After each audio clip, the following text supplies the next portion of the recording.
Good evening, everyone. My name is Justin Perdomo, and I'm gonna do a presentation on why video games don't make people violent and how to mitigate mental health issues provoking violence. So, the types of games that incite violence. What these games have in common is that they're either really violent, they're very violent, they're offensive, they're crude, and they have a lot of dark humor into them. Some games have that. Some graphic images, which include nudity, gore, or has disturbing or traumatic images and content. And sometimes they show stuff like war, they show stuff like crime, and then the gameplay is based around killing someone as an objective or a goal. The goal could be like you could play Call of Duty and say, "Oh, let's play team deathmatch. Let's try and win this game," or let's play Search and Destroy, which is a game mode where you have to either defend a bomb site or destroy a bomb site, or either kill the entire enemy team.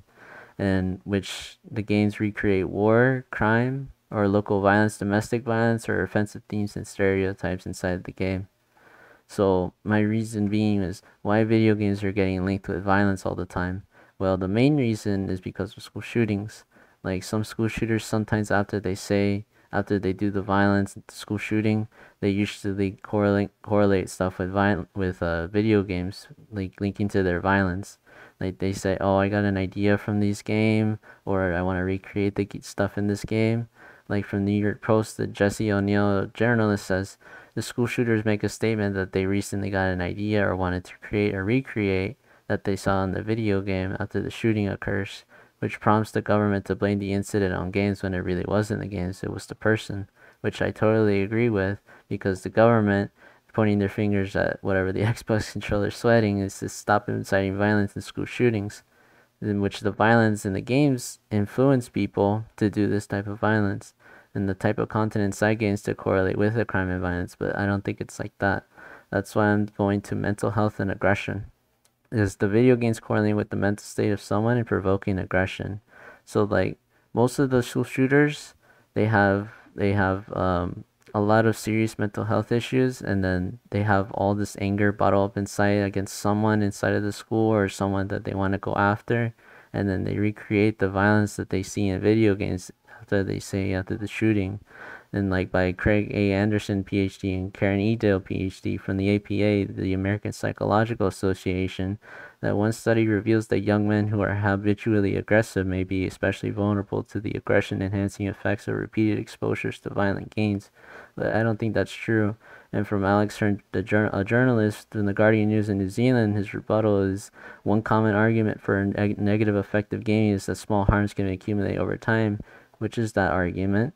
If a player ends every game slightly more aggressive over the long term, that they might add up to a meaningful change in temperament, but the study shows that there's no evidence whatsoever. It's not consistent enough to be accurate with that statement. And so I want to go and to point my fingers at mental health issues, which is most one of the school shooters say, on creating violence with video games. So we should focus more on helping people with mental illnesses, like instead of the government pointing fingers at video games and then having to help people with mental issues after the school shooting. We should be a less reactive response and a more proactive response. We should help these people before this stuff happens, and we should stop blaming things on games when they have no correlation with this at all, and it's the actual person that needs help before doing this violence. And now we should reduce the number of weapons in a home, otherwise hide them in a secure case, like in the recent Michigan shooting. The kid Ethan, he had his parents' gun that they bought on Black Friday, went to the school, shot up the school, and now the whole family has to pay for what he did because now they're gonna go to jail for child ignorance. They let him have the gun, and then he was, cause there were concerning issues at school with him. He went to go shoot up the school afterwards since they didn't let him stay in a supervised home, and that you should run a background check on anyone purchasing a firearm with mental health issues.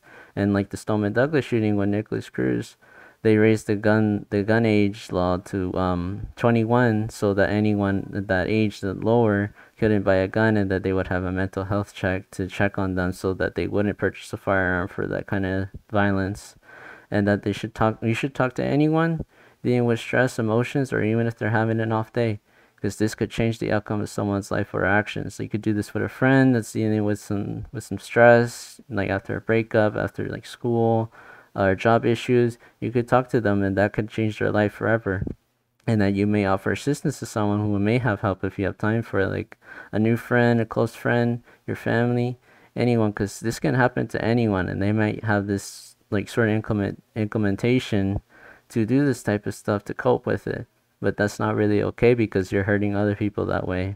And I wanted to address that with everybody. And then that's my presentation. I hope this can at least change your perspective on this type of subject, and that you may think of doing this and helping other people so that we can prevent all this violence, unnecessary violence from happening.